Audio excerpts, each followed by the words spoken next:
everybody. Another week. Good to get another win, and excited for another tough week. So I think our guys are understanding what it takes to win and what the week looks like and the preparation and all the little things that it takes to play well on Saturday. I think after looking at the film against Indiana State, a lot of good things. Again, same things I said after the game. Proud of our defense, the way that they responded after a tough start, but really for 53 minutes played some really good football and took the ball away. I think our offense did a lot of good things with just a handful of plays that you wish you had back. All the turnovers, a couple miscues, but other than that, 45 points and scoring 6 touchdowns. We'll take that any day. So a lot of good things, but a lot of good things that we've got to clean up. A couple things on special teams, and that's what we got to do this week because we know we've got a great opponent, and we're looking forward to the challenge. On the play where you gave up the big pass for a touchdown, was somebody supposed to come over and help with that coverage, or was it just strict man-to-man? Yeah, the first one just caught us, and Roman's got him man-to-man. They had a double move on, and Roman bid on the out, and he went on the up. So it was it's one of those things, and you don't have over-the-top help. They got us, and I said that last week. They did a good job the last few weeks at their first opening couple drives. They go down and score twice against South Dakota. Now they have to kick field goals down in the red zone, but they've done a good job, and I keep saying that they're going to put one together and give somebody some fit. So they did a good job, and seeing something on film and a formation, they knew he'd be manned up and took advantage of us. What do you think you learned from the film watching them play Illinois State, other than they played from behind really for the first time all year? Yeah, that it's one of those things. I mean, turnover margin is going to be a big key to this game. I mean, they'll say it, we'll say it. We know we go to the end of that game. It's the #1 key to victory for us. They've been a team that's been able to take care of the football really well, and only turning it over 3 times. But Illinois State was able to get some turnovers. They were able to get the lead. They had to, it was kind of a different game, and then they were able to run the football. They had some explosives, and they were able to sustain a few drives and keep those guys off the field. Strebler still had a big day, but they were able to get to him. They were able to hit him, sack him a couple times. But so he's one of those guys. You're not going to stop him. You're not going to stop that offense completely.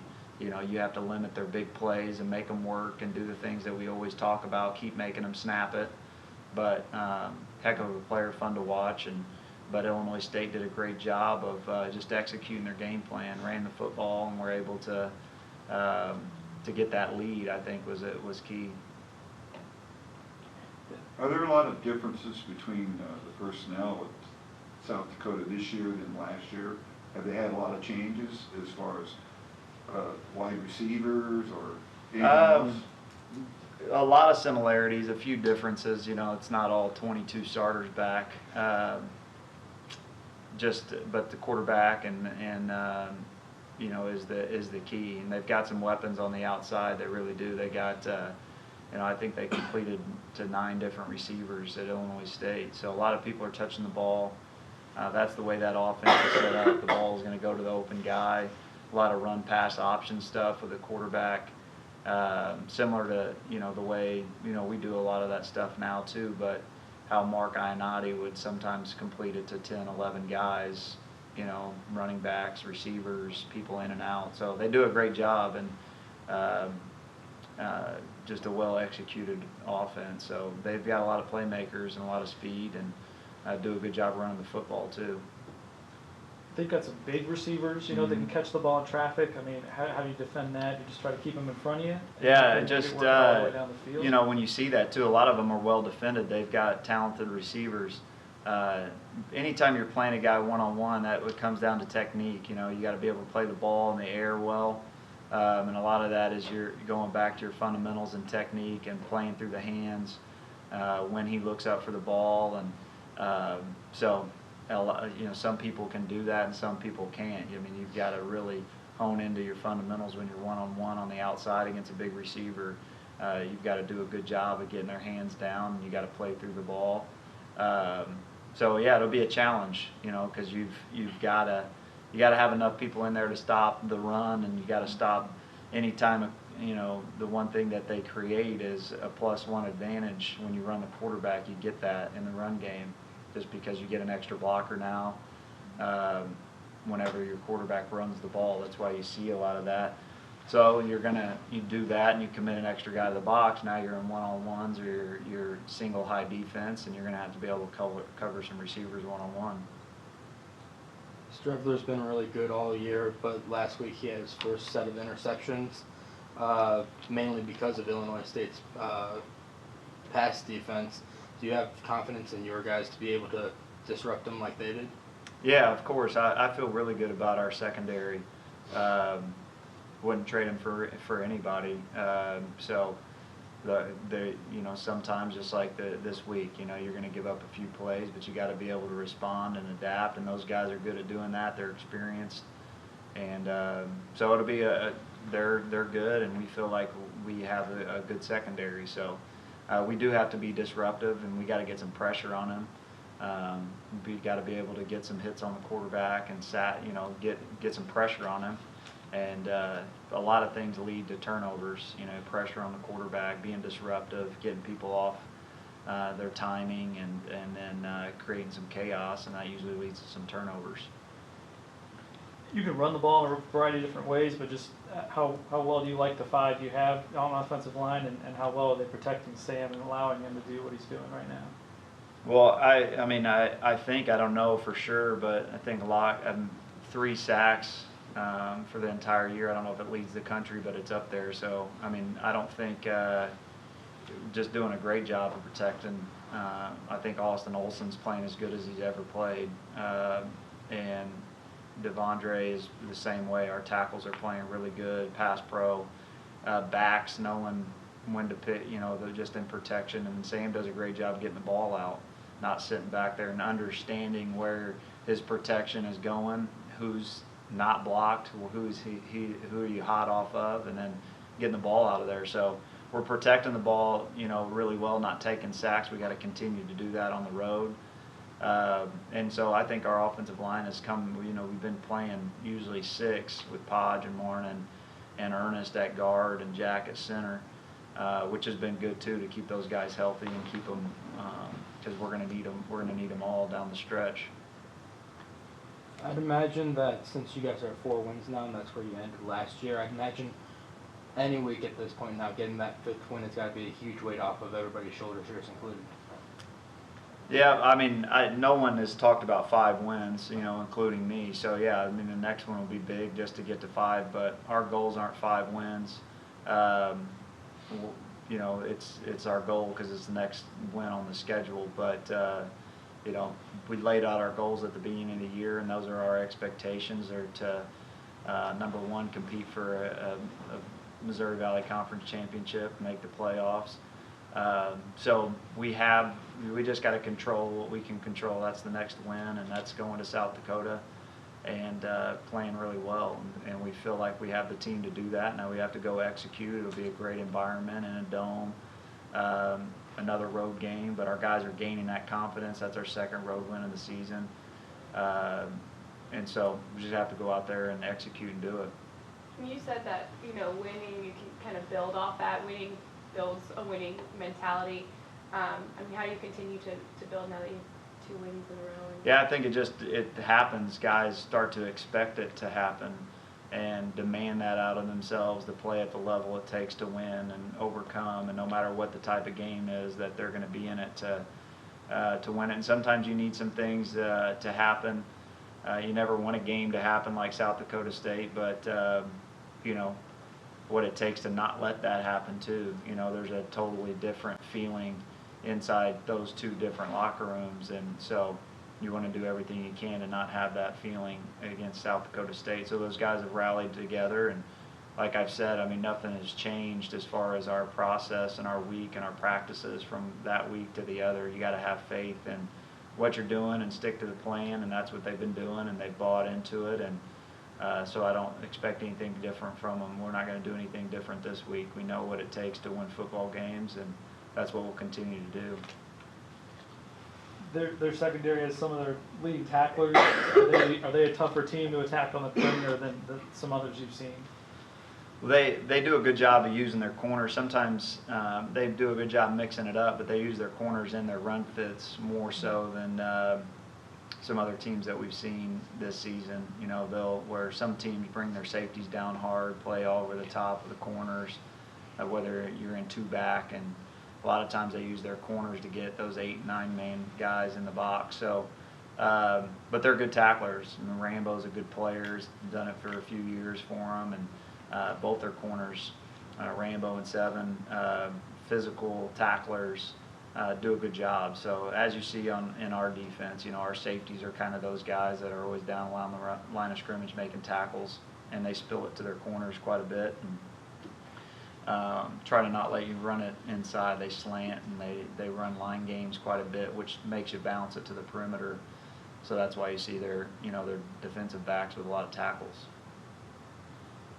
You always talk on these Monday sessions with some authority about your next opponent already, but I'm kind of interested in knowing what are you and your staff doing when you get back Saturday night and Sunday regarding putting the previous game to bed with video and grading or whatever the heck you do, versus then being able to answer everyone's questions about the next opponent? Yeah, we so Saturday night, you know, we get home and you just depending on.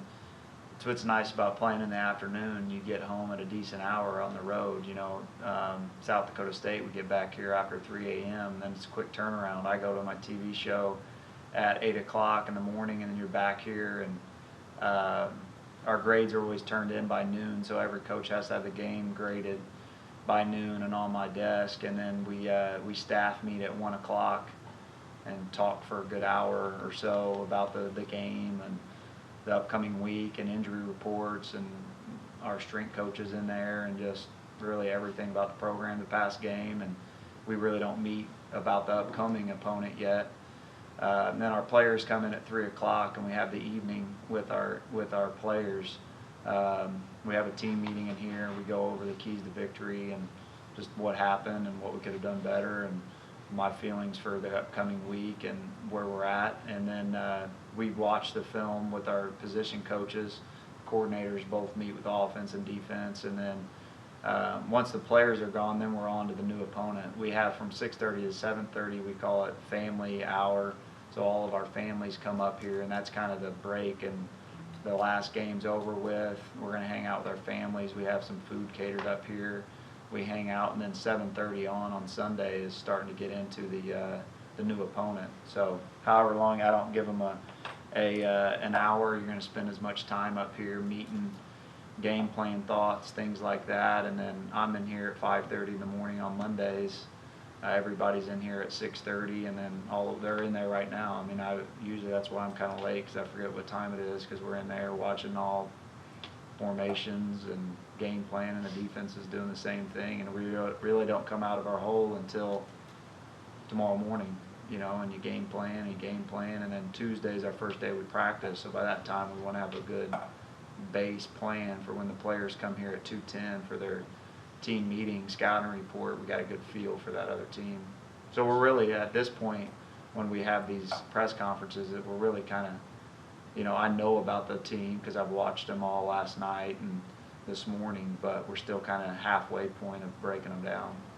Does do each of your players get a grade then for their game, or how does that Yeah, work? yep. So everybody gets graded the same.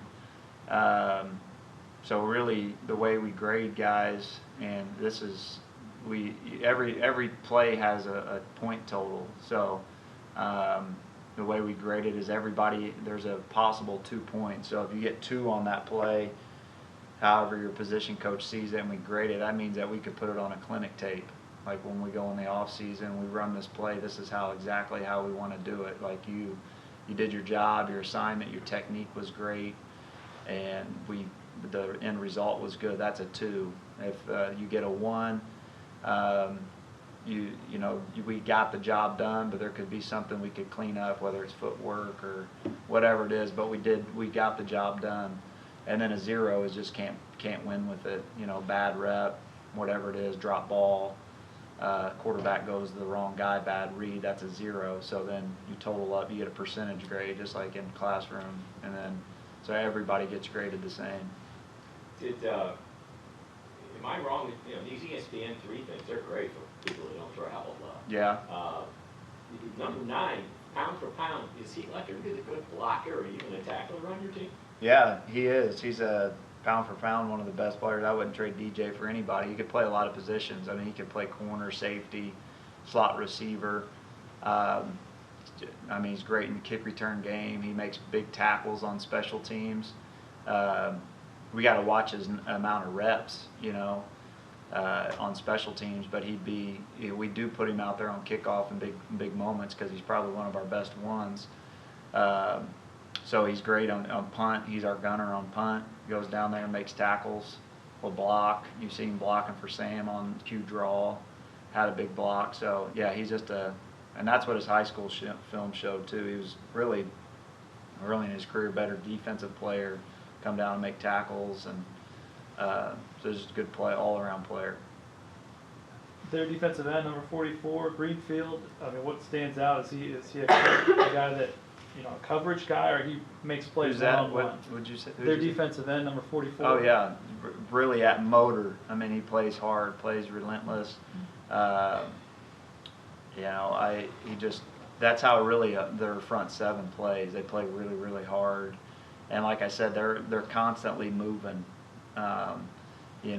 Exchanging gaps, slanting, trying to spill things, and so a lot of his tackles for a loss are, and that's where you got to be really sharp in your run game. Is when you're double teaming and guys are slanting, and now you're uncovered. Now you got to move to the linebacker. Those type of things create problems. That's why they do it. And so he's active, and he's just relentless to the ball. So that's what makes him a good player. When I've watched them, they've run a fair amount of empty backfield, just Strevler back there. You're not their offensive coordinator, but why do they do that? Why do they tell you they're going to pass? Unless he's running it right off the snap, can you take advantage of that somehow? Well, that's just what you get with a running quarterback. Again, and we do some of that now. And like I said, we had one a couple years ago with Mark. You spread them out. It's pretty easy. Sometimes people make this game a lot tougher than it is. It's either you can keep 6 guys in there and there's 5 offensive linemen, well then I'm going to throw it now because I've got you outnumbered on the outside. Now if you want to spread out and cover up all the receivers, you got 5 guys to block 5 guys, a quarterback can run it. So when you got a running quarterback, you spread the field, you got to make a decision as a defense, what do you want to do? So a lot of times he's throwing it, but the line is blocking a run. But you can get the ball out in a quick game before the linemen get downfield. So he's got a lot of options when you spread it out like that. And they do a good job of creating different ways and different looks to get the ball on the perimeter and for him to run. But the thing that is separating Strevler, in my opinion, is he's been really accurate with the deep ball. He has thrown the deep ball really, really well. And he's done a great job. Their coaches have done a great job with him because early in his career he wasn't as accurate, and that's a credit to him and his coaches. And he's put some great balls out there. Covered receivers, putting it only where his guys can get it, and hopefully he's just a little bit off on Saturday, and some of those are incompletions. But he's done a great job. He's been fun to watch.